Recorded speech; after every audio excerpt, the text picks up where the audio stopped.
buang air besar, terus ketimpa, akhirnya kakinya luka-luka, terus dijahit sama teman aku. Jadi aku sendiri tuh takut ke toilet dan takut kemana-mana.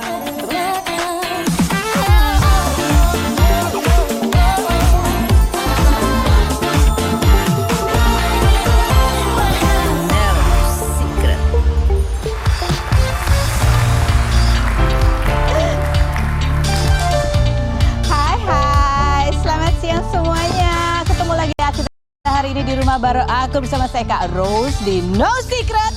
No Secret. Baik, kita awali. Sebelum aku membukakan pintu untuk tamu-tamu kita yang hadir hari ini, kita seperti biasa untuk membahas apa yang lagi ramai di luar sana. Sabtu minggu kemarin sih suasana cukup kondusif ya, hanya ada beberapa hal yang layak untuk disimak, di scroll, update. Ada siapa sih? Ini kalau dari sosial media thread ya, kita lihat ada seseorang yang memposting. Jadi dia mencuplik, aku nggak tahu ini sebutannya apa, karena ini juga pastinya bukan berita, tapi sebuah postingan yang template-nya seperti sebuah berita begitu ya. Ini dia cuplik sebuah postingan yang template-nya seperti berita gitu. Judulnya adalah Demian Aditya serahkan bukti kasus dugaan Sarah Wijayanto ke polisi gitu ya. Jadi seolah-olah ini ada perselingkuhan yang dilakukan oleh Sarah Wijayanto kalau dari postingan ini. Terus dikomen oleh netizen yang ada di thread itu bunyinya adalah gini, mantan istrinya pasti ketawa melihat ini. Inikah yang dinamakan hukum karma? Dulu dia selingkuh dari istrinya, sekarang gantian diselingkuhin gitu. Karma dibayar tunai. Nah dari sini kita lihat-lihat lagi nih, ternyata postingan sejenis ini udah ada dari sejak bulan Juli ya. Terutama di sosial media TikTok gitu. Ini kalau kita lihat ada Demian Aditya, serahkan bukti, jadi gitu ya. Ini seragam nih narasinya, serahkan bukti, ada bukti apa sih perselingkuhan gitu. Ini ada komennya juga. Ini ada captionnya ya. Nah pokoknya gitulah, ada kalau di search Sarah Wijayanto dan pendeta, bunyinya seperti itu.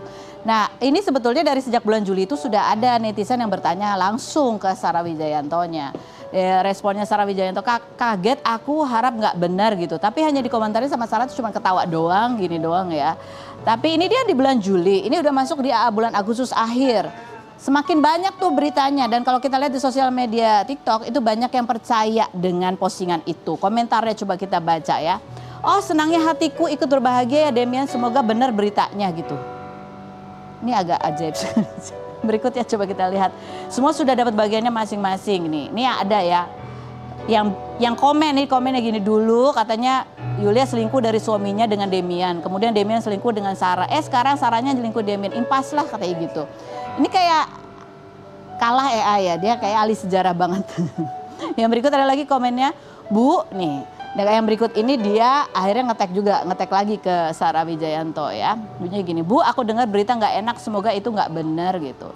Dijawab sama Sarah, yang bikin beritanya lagi mau diciduk katanya gitu, wak. Ini ada nggak tahu deh siapa yang bikin postingan yang nggak benar begini. Tapi netizen pula gitu ya yang mencoba mengklarifikasi juga di sosial media. TikTok itu ada yang mencuplik kayaknya live-nya Demian dan Sarah terus untuk sebagai bentuk klarifikasi ya. Seperti apa sih cuplikan live-nya tuh, Demian sempat bilang gini bahwa kalau orang ngelihat kok jarang sih posting foto mesra gitu di sosial medianya. Dia bilang kemesraan dia itu hanya untuk di dunia nyata bukan untuk di dunia maya. Coba kita lihat dulu ini live-nya Demian yang bilang seperti itu yang diposting oleh netizen berikut. Jadi penasaran kan pengen lihat IG-nya Demian kayak apa sih isinya. Ada banyak kok, masih ada Sarahnya, cuman memang yang diposting Demian itu lebih ke arah konten-kontennya di YouTube atau film-film gitu ya. Bentuk promo, tapi udah kayak masalah personal, seharian gitu kayak udah nggak pernah ada. Dan bahkan tapi di bulan Juni itu kalau kita lihat itu mereka masih saling mengucapkan ulang tahun ya nih ya. Tuh ke Demian, wishing you a good health, happiness, peace of mind, and many more reasons to smile in the year ahead. Gitu Pak Dem gitu. Ada masih, jadi kayak ya berita itu udah banyak hoax saat ini, jadi kita itu harus hati-hati. Baiknya memang langsung nanya aja ke yang bersangkutan daripada post terus komen. Gitu nggak sih? Ini belajar buat kita kadang-kadang soalnya template-nya tuh mirip-mirip banget sama pemberitaan, ya kan? Gitu ya. Bintang tamu aku udah datang belum sih tamu aku hari ini? Coba kita cek dulu. Ada komen, oh itu dia, baru juga diomongin, sudah hadir. Coba kita intip siapa sih? Oh,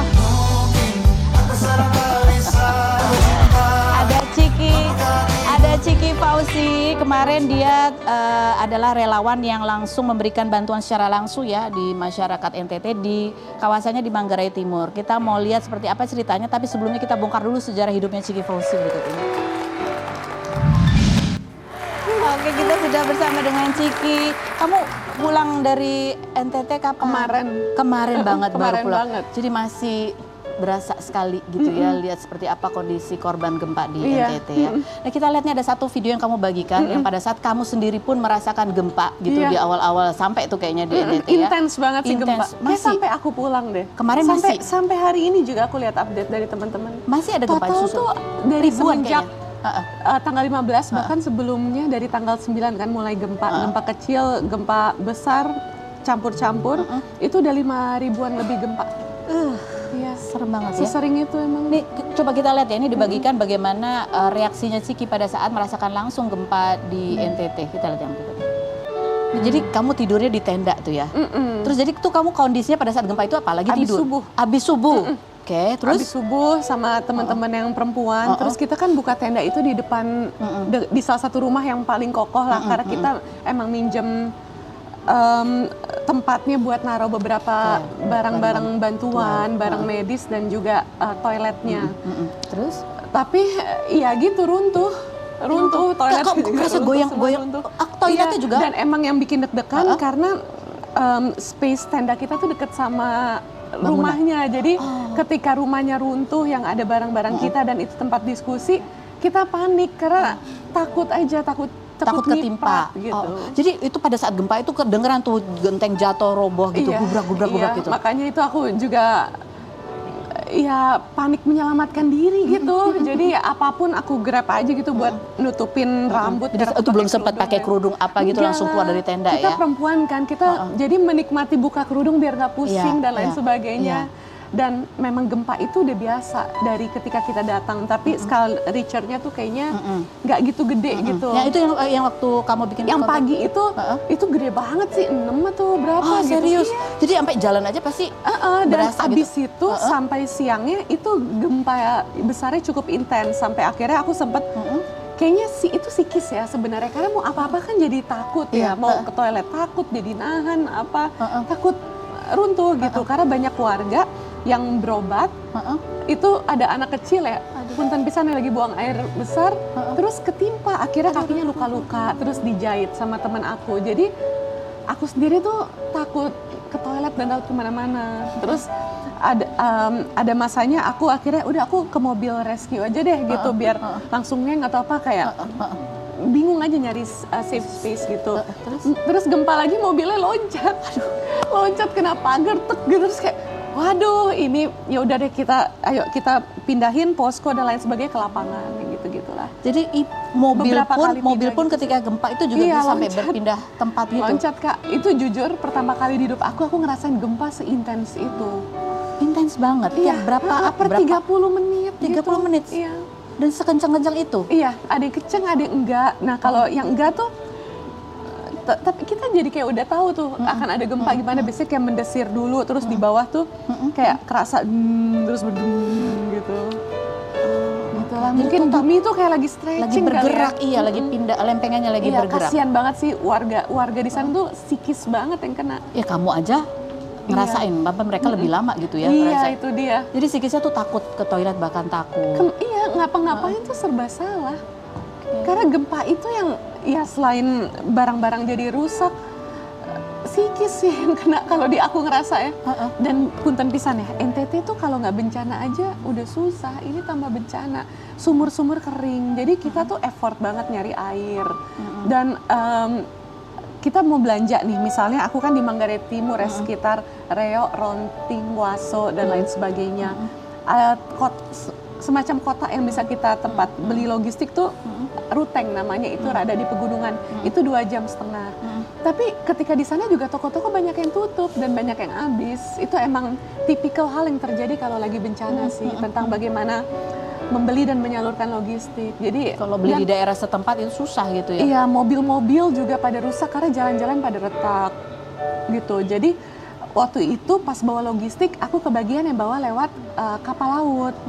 Karena memang mobil tuh susah pada banyak saat jalan itu terputus. dan banyak yang rusak juga jalannya dan juga mobilnya. Entah aku nggak ngerti Iya, karena permobilan ya. lubang gitu, Jadi banyak yang kayak berasap-asap gitu mobilnya. Jadi yang penting logistik harus segera sampai. Jadi ada yang mengikhtiarkan lewat jalur darat, nah aku yang mengikhtiarkan lewat jalur laut. jalur laut nih. Ini kalau lihat dari postingan kamu ini, kalau kita lihat dari berbagai sosial media ya. Kalau di sosial media Instagram mungkin banyak yang sudah terbiasa lah kamu menyalurkan bantuan gitu. Tapi ada nih kalau kita lihat di TikTok gitu ya. Ada banyak yang komennya tuh nggak enak gitu. I don't care. Biar ya. Coba kita baca nih, ya, kayak resah banget gesturnya, kayak ngerasain suasana di lokasi tuh gawat banget. Tapi orang-orang di sekitar kayak udah mulai tenang ya, konten, entahlah katanya gitu. Iya. Aku tuh nggak ngerti mereka maksudnya tenang gimana. Padahal di belakang aku jelas-jelas itu orang-orang pada lari kanan kiri ya. Jadi memang makin kesini tuh aku makin nggak peduli Ya, apa komentar kata orang ya. I don't care. Yang aku peduli, aku pengen bantu orang. Gitu. Suasana di sana gitu, banyak kamu lihat seperti apa sih masyarakat di sana. Tadi ada trauma kamu bilang, terus habis itu rumah tuh Selalu sedih runtuh dan sih. nggak bisa Iya, diapa-apain ya karena jadi masih gempa. ada di banyak tempat rumah-rumah tuh kayak pancake. Gempanya Gitu, tuh iya. hancur banget. Jadi tapi kan ambles jenis ke gempa itu ada beragam ya. Aku bukan anak geologi, jadi aku kurang paham. Cuman ketika di tempat bencana aku sering ngobrol lah sama orang-orang yang lebih paham terkait itu daripada aku. Ini gempa yang hitungannya pendek, jadi tingkat kedalaman gempa itu 10 meter ke bawah. Jadi dia tuh lebih menggonjang tapi pendek gitu loh, tapi intens dan sering. Jadi itu yang bikin bangunan-bangunan yang di atasnya tuh emang breknya tuh kayak pancake gitu. Gitu deh, aku kurang bisa jelasin sih Kak. Cuman Jadi itu pada ya, hancur, intinya hancur. iya, ada banyak bangunan hancur, ada bangunan yang tetap berdiri tapi udah runtuh-runtuh, paplon, seng, udah sempal-sempal. Jadi kondisi mereka tuh kalau rumahnya runtuh terus tinggalnya sudah ada bantuan di tindakan. tenda. Jadi banyak posko darurat masyarakat di sana yang bikin. Dan sebenarnya ini salah satu challenge juga ya buat kita menyalurkan bantuan karena titik-titik di NTT itu jauh-jauh. Gitu sih. Dari kota besar itu jauh-jauh. Oh, kalau dari kota besar udah pasti jauh ya, iya. tapi dari satu posko ke posko lain juga itu cukup jauh-jauh ngumpul-ngumpul ya. Dan ada yang ngumpulnya a small group of people, tapi ada juga yang besar. lumayan banyak. Terus ada lagi yang sedikit lagi dan lain sebagainya. Oke, jadi sebarannya tuh jauh-jauh gitu ya. Dicapainya juga jalan Iya, banyak dan yang ini kan terputus. memang masih tahap respon di awal. Jadi tim assessment juga lagi berjibaku banget, luar biasa berat sih. Dan kemarin ada juga teman relawan Bang Zaki yang meninggal. Iya. Karena emang itu berat dan Bang Zaki itu kan kepala NGO ya, walaupun NGO-nya kecil tapi kan intens membantu dari Palestina sampai bencana. Masya Allah Bang Zaki. Dan tanggung jawab Bang Zaki daripada aku gitu yang relawan biasa pasti lebih berat beliau. Jadi ya mungkin emang itu medannya buat aku yang relawan biasa aja tuh berat. Berat, apalagi yang harus Iya. akses ke berbagai titik Bayangin begitu ya. aja Kak, ini lagi kemarau ya. Aku nyari air, aku udah nimba, aku lihat beberapa sumur itu tuh banyak yang kering karena sanyo yang biasa nyedot air itu nggak berfungsi karena Karena nggak gempa. ada. Oh. Listrik juga. Oh, oke. Gitu. Jadi emang challenge-nya tuh kemarin sampai migran sih. Kamu migren Iya karena pasti, tapi itu nggak dehidrasi, seberapa kelelahan, sih. apa? Iya, Coba iya. dibanding relawan lain, jadi emang we're facing a very hard time sih. Nah, ini kan kamu di sana apa namanya? Kamu tadi kamu cerita bahwa ke sana aja kamu pakai jalur laut Yap. gitu dan listrik, air itu susah. Iya, susah. Apalagi sinyal. Kamu sempat posting pasti ayah di rumah lihat Wah, kan. iya. Terus gimana itu ayah? Ya, aku ada 2 HP, satu yang providernya lumayan lah, 3, 2 gitu masih oke. Kalau yang satu udah wassalam 0 sama sekali. Aku selalu ngabarin sih. Soal ngapain? Gitu. Nah, ini kamu sebagai, kita kan lihat ya, Ciki kamu kan sering banget gitu ke daerah-daerah bencana menyalurkan bantuan secara langsung. Kamu sendiri sebagai pribadi itu ada apa sih, benda apa yang selalu kamu bawa gitu pada saat kamu ya dengan misi-misi Iya. kemanusiaan ini? Apa Minimal aku bawa ukulele ini. sih? Ini nih makanya dibawa ini. Ukulele Iya, ini salah satunya. Jadi sebenarnya ukulele aku yang kemarin yang coklat, aku tinggal di sana karena anak-anak di sana suka banget. Oh. Jadi aku tinggal ke teman aku, namanya Kak Indra. Kak Indra titip ya ini buat mainin sama anak-anak gitu. Nggak, ini apa? Kenapa kamu harus selalu bawa ini? Ini karena ini hal yang paling simpel dan digemari anak-anak. Oh, ini untuk menghibur anak-anak, untuk ini ya, karena mental ya, mental juga gitu. Iya, buat mental, menghibur, psychology first aid. Aku kan bukan psikolog, tapi aku sering mendampingi teman-teman yang psikolog untuk bikin psychology first aid sama anak-anak, sama teman-teman gerakan dongeng dan lain sebagainya. Kamu kan ini perempuan nih, sendiri personal ya kamu. Personal care kamu gitu, tadi ke toilet aja susah gitu. Iya, itu apa? Harus jadi survival mode, Kak. Aku di kota sama aku di tempat bencana pastinya beda. Sorry ya Kak, aku ngomong masih gini, aku masih lemes. Kayak kemarin emang lagi ini rada berat aja sih pas di NTT. Nah, jadi emang survival mode aku on kalau di tempat bencana, dan jujur memang terutama kebutuhan air ya. Perempuan itu kebutuhan airnya tuh lebih banyak dari laki-laki. Jadi memang kita harus siap untuk tidak begitu higienis ketika di tempat bencana, karena emang focal point kita, tujuan kita untuk bantu orang. Gitu sih. Nah, ini kita beradaptasi lah. Iya. Ini kamu kan pernah ke berbagai tempat ya. Kemarin juga ke Aceh atau ke Medan juga pernah. Apa beda secara mental yang kamu rasakan dengan kamu terjun ke daerah yang tadi kamu bilang gempanya tuh intens gitu. Secara mental kan pasti beda-beda nih kamu merasakannya. Betul. Sebenarnya aku pernah ke beberapa tempat bencana yang abis itu ada gempa susulan dan lain sebagainya. Dan ada potensi bencana lainnya. Cuman yang kemarin tuh lebih ke psikis sih, Kak.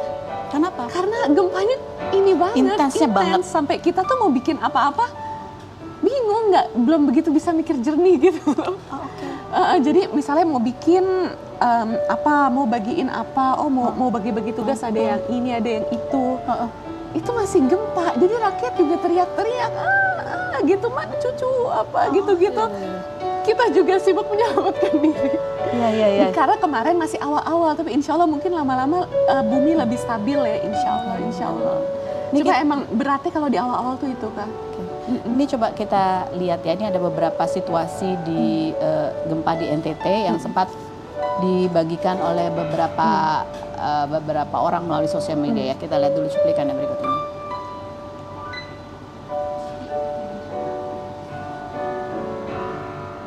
Ada? Ciki, kamu lihat di Indonesia ini sedang menghadapi banyak sekali daerah-daerah yang sedang tertimpa bencana gitu ya. Ini kan kamu habis dari NTT sebagai relawan, ada lagi apa nih? Udah ada planning lagi? Aku jujur baru pulang dan catch up sama kehidupan.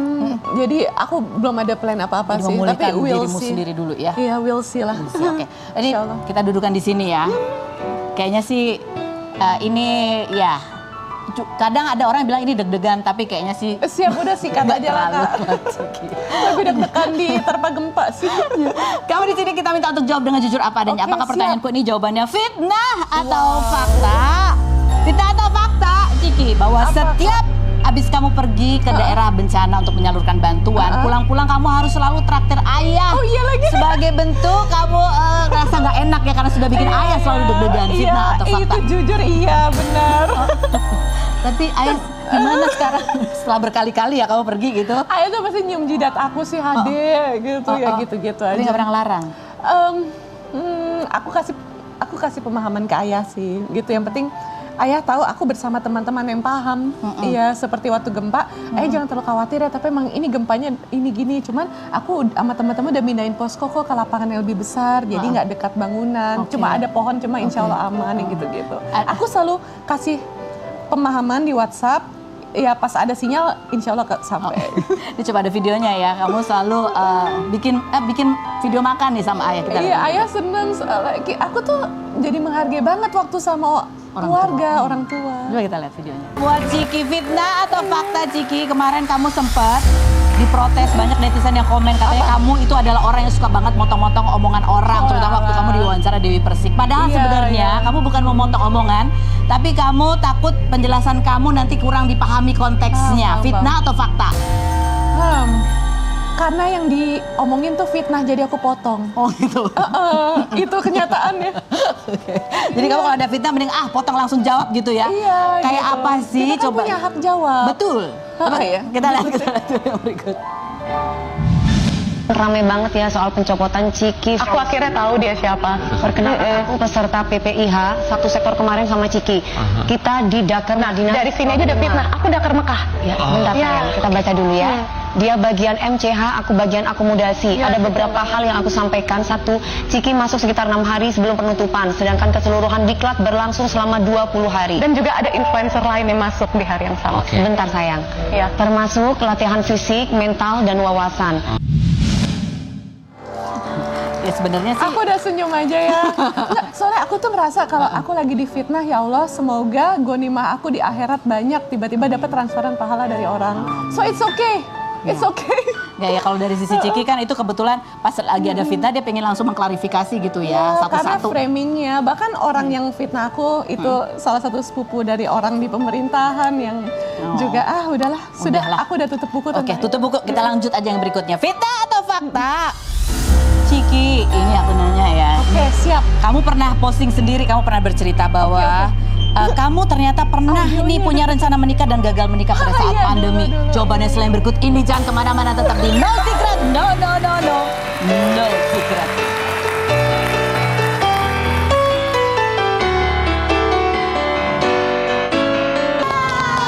Aku seneng banget ya ampun. Bersemangat banget ya Aziza. Kamu keren banget. Terima kasih. Kamu lagi koprol, baik-baik aja kan? Aman. Silakan duduk Aziza. Ih, aku sampai merinding deh lihat kamu semangatnya keren banget sih. Udah dulu kamu viralnya dengan ngedance ya kan. Sekarang kamu dengan pencak silat dan banyak yang bilang mukanya mirip Zendaya. Coba kita lihat ada artikelnya bunyinya. Atlet silat asal Lombok dibilang mirip Zendaya. Coba kita bandingin ya fotonya ya. Coba kita. Nah tuh. Aku nggak bisa bedain loh. Yang mana Aziza, yang mana Zendaya. Kamu gara-gara gitu kamu dikepang-kepang. Iya. Jadi orang melihat banget, mirip banget gitu. Kamu sendiri kalau lihat ini apa yang kamu rasain? Kayak iya lagi, mirip lagi gitu. Sebelumnya nggak pernah kepikiran kamu? Sebelumnya nggak ada pernah kepikiran, tapi memang dulu itu teman kayak, ih kayaknya kamu mirip Zendaya. Enggak ada, sampai akhirnya viral baru. Oh iya juga sih, mirip dikit. Iya. Nah, Ciki, mirip gak sih? Mirip kan? Menurut aku mirip. Tuh, lihat tuh. Ih, beneran loh, aku nggak bisa bedain ya. Mirip banget. Effortless beauty gitu. Kamu ngetek Zendaya gitu gak sih? Nggak tahu nih. Terus abis itu kan kamu sering bikin konten-konten tuh yang ala-ala Spider-Man, nembrok tembok gitu ya. Kita bacain komentar netizen, coba lihat ya. Ada kukira Zendaya katanya gitu. Ada yang bilang gini, mukanya kayak Zendaya, gayanya kayak Spider-Man, fix anaknya Spider-Man. Yang berikut kita lihat, Peter Parker harus tahu ini, MJ ada 2 orang katanya gitu. Terus yang berikutnya ada lagi, ternyata nggak cuma aku yang ngira kamu mirip Zendaya, soalnya dari bentuk wajah sama rahang tuh mempertegas kemiripannya. Semoga rezekinya juga sebanyak Zendaya ya. Amin. Kamu juga pengen jadi ini nggak sih, terjun ke dunia acting gitu? Boleh, pengen sih dari kecil sebenarnya. Dari kecil sebenarnya. Iya. Terus dari sejak kamu viral ini belum ada yang hubungin kamu apa gitu? Belum sih. Belum ya. Tapi mau masih sekolah dulu. Iya. Sudah dulu. Dia masih ngapan loh. Enggak ada minum apa, kasihan loh. dia. Aman. Capek ya. Coba kita lihat. Dan sekarang nih 3 tahun terakhir ya. Iya. Kamu mulai menekuni pencak silat. Iya, betul. Itu kamu mau sendiri atau karena ayah memang pesilat? Kalau dulu itu sebenarnya nggak ada kepikiran buat ke silat. Itu karena papa ngajak buat ngelihat kenaikan sabuk dan itu kayak salfok juga dan akhirnya coba-coba ngikut dan ternyata seru ternyata. Dan akhirnya ya udah terus belajar sampai akhirnya ikut ODSN kemarin. Oh, coba kita lihat sih seperti apa Zendaya pencak silat. Vibes kamu beda, aku nggak ngerti ya. Itu kamu nyesel nggak sih kenapa nggak dari dulu aja pencak silat gitu? Kayak udah ngeblend gitu sama kamu soalnya. Kalau aku sih nyesel enggak sih, karena kan kalau dulu itu aku silatnya juga bahkan nggak ada nyesel-nyeselnya. Aku bersyukur aku udah tekunin dance dulu sampai sekarang, sampai akhirnya bisa ke MotoGP dulu, baru ke silat. Iya itu juga aku ya. udah Ya ini memang perjalanannya harus gitu Iya, ya. memang. Tapi kamu pernah bikin konten gitu, katanya kalau mama pengennya kamu jadi dancer. Iya. Kalau bapak kamu yang pengen kamu jadi Iya. pesilat. Kamu sendiri? Kalau aku sebenarnya dua-duanya ikut aja sih. Soalnya aku tuh orangnya super aktif. Oh, Jadi super aktif pas dia. kecil aku tuh kalau denger lagu itu pengennya bawaannya dance terus. Oh. Sampai akhirnya mama itu kok anak ini kayak ada potensi. Jadi akhirnya mama masukin aku ke sanggar dance yang ada di Lombok. Sampai aku pas TK itu aku ikut ke Jakarta buat ikut World of Dance. Terus itu sampai ikut beberapa event sampai ke Singapura juga kemarin akhir itu peringkat 4. Oh, peringkat 4. Tapi dari kecil itu catat ya, dari kecil pengen jadi artis ya kan. Nih enggak kalau kita nih apa sih mau di challenge kita? Iya. Ya udah deh, oke. Kamu masih capek nggak? Ini lo jarin ya kan, Ciki perlu ini kayaknya nih. Biar apa yang mau diajarin? Coba yuk kita latihan biar semangat. Dekan. Kita pasti tidak akan diajarin koprol ya kan, Ciki? Aman. Jangan yang susah-susah ya. Sini. Iya, aku pakai rok ya Aziza. Jangan yang kick ke depan ya. Gimana? Oke. Jadi ini kita palingan kita latihan tunggal baku aja ya. Oh iya, oke. Jadi ini kita gini dulu, kayak mau terus? salat ya. Terus itu kita gini buka. Oke. Aduh. Yup. Terus itu kita tangkis, maju ke depan dikit. Tak. Tangkis. Ya. Terus dorong. Siap. Ini musuh langsung akan jatuh karena pakai tenaga dalam gitu ya. Ya betul. Terus itu kita lanjut, ambil. Tangannya lenting banget. Terus itu kita patahin tangan orang. Tarik tangannya, Terus itu kita ambil lagi. ambil lehernya. Iya. Terus itu kita siap. Misalnya kalau sambil bayangin lebih seru ya. Iya, kalau tarik, ambil seru. Iya, seneng banget ya kan. Karo sudah ahli banget. Ditarik pakai ditendang lagi. Iya. Jatuh berkeping-keping gitu. Ingat nggak? Jujur lupa. Oke, barengan ya. Satu. 1, 2, 3. Tiga. Ting. Siap. Terus tangkis. Dorong. Ambil. Patahin. Ambil lagi. Sikut. Terus tendang.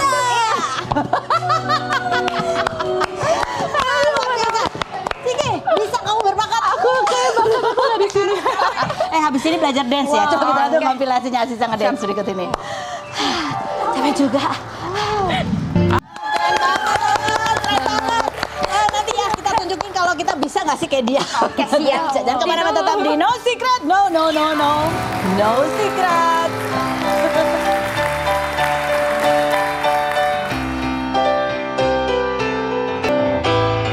Oke, kita kembali lagi. Tadi kita berdua ya, Ciki sama aku udah backflip tadi, cuman nggak pada lihat kan. Jujur Karo yang backflip, aku doain aja. Orang nggak ada yang tahu tapi kalau kita backflip. Aziza, kita mau challenge ya kan. Kamu cita-citanya dari kecil pengen jadi artis ya. Mudah-mudahan pas lagi di Jakarta ini ada produser film laga lihat kamu langsung kontak ya. Tapi kita mau challenge dulu. Kamu kenal nggak sama aktor-aktor laga berikut ini? Sebab namanya. Nah ini. Ada yang lagi. Padahal aku ngefans banget, tapi aku sering lupa. Kasih. Mas Yayan. Mas Yayan. Yang berikutnya Yayan Ruhian. Yang berikutnya Kang Cecep. Yang berikutnya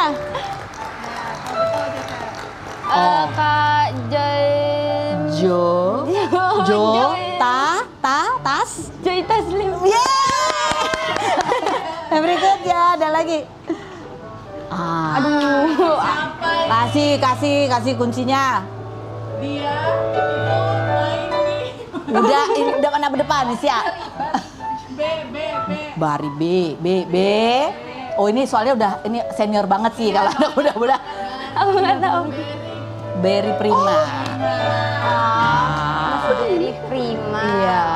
Oh banyak ya aktor laga di Indonesia tuh banyak, yang mendunia juga banyak. Mudah-mudahan kamu bisa main bareng Zendaya, jadi kembarannya Zendaya. Amin. Yang berikut kita langsung mau nanya ke Ciki. Tadi pertanyaannya. Baru tahu loh ternyata kamu pernah di masa pandemi, betul? Iya, dulu Dulu pandemi itu baru berapa tahun yang lalu? Iya sih. Iya. Tapi nggak ada kabar-kabarnya, aku sampai nggak kedengeran. Nggak penting lah, Kak. Nggak bener. Tentang hidup aku doang. Jadi sekarang prioritas kamu apa nih sekarang seorang Ciki? Ya jalanin hidup dari hari ke hari, jalan hidup. itu aja. Insya Allah. Dan setiap kali pergi menyalurkan bantuan, pulang traktir ayah makan. Iya gitu. pastinya. Aku emang kita hidup buat nyenengin keluarga kan. Iya betul. Kayak keluarga tuh sama ini udah jadi support system yang Masya Allah banget buat kita bergerak terus. Kalau seandainya nih ada nih cowok yang deketin kamu, syarat utama yang kamu ajukan ke dia apa? Kalau mau menikahi aku, satu Islam.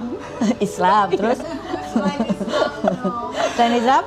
Harus bisa get along sama ayahku. Ayahku tuh sahabat aku banget dan kakak. Get along sama ayah. Satu Iya. lagi. Satu lagi apa ya? Boleh ya ngizinin aku yang kalau kegiatannya lagi mau ke Gaza ke apa boleh ya, jangan dilarang. Itu ya, harus ngebolehin kamu pergi kalau... Aku tuh pengen juga punya pasangan hidup yang bisa satu visi dalam perjuangan. Iya, kayak aku makin kesini, aku makin belajar pentingnya membela liberate Baitul Maqdis Palestina salah satunya. Ada tanggung jawab akidah dan tanggung jawab kemanusiaan. Jadi kalau ya Allah boleh ya request suami aku nanti nggak yang ngelarang aku melakukan kegiatan-kegiatan kemanusiaan seperti itu. Walaupun kadang bikin deg-degan. Amin, mudah-mudahan ya. Oke, kalau kamu, Aziza, bukan aku nggak jodoh. Oke, siap. Lanjut. Bisa belum ya? Ya enggak. Aziza belum ya, jangan ya, nggak boleh dalam situ. Tadi aku nanya kan kamu mau jadi artis, kamu jadi penyanyi atau artis acting gitu? Kamu bilang acting. Ya. Karena suara aku nggak bagus. Suaranya nggak bagus. Kamu dari pengalaman kamu pernah ngedance dan ngedance ya. Oke. Kamu pernah pengalaman apa sih yang menurut kamu sampai sekarang tuh kamu nggak lupa gitu? Mungkin yang paling pas tampil atau yang Iya pas gimana? tampil. Kalau pas tampil itu yang tampil di depan presiden sih, kayak Pak Jokowi sama Pak... Yang waktu di Istana Negara itu, Iya. tahun lalu ya? Iya.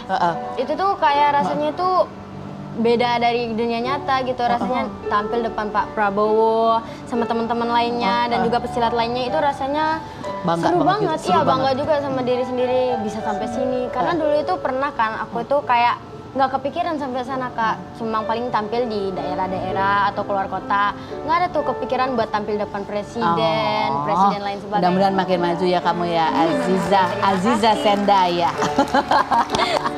Siki dan Aziza, terima kasih banyak sudah hadir. Terima kasih. Sudah ngajarin kita backflip, front flip, dan flip-flip lainnya. Oprol. Terima kasih buat Anda semua ya. Kita ketemu lagi setiap hari di No Secret. No Secret.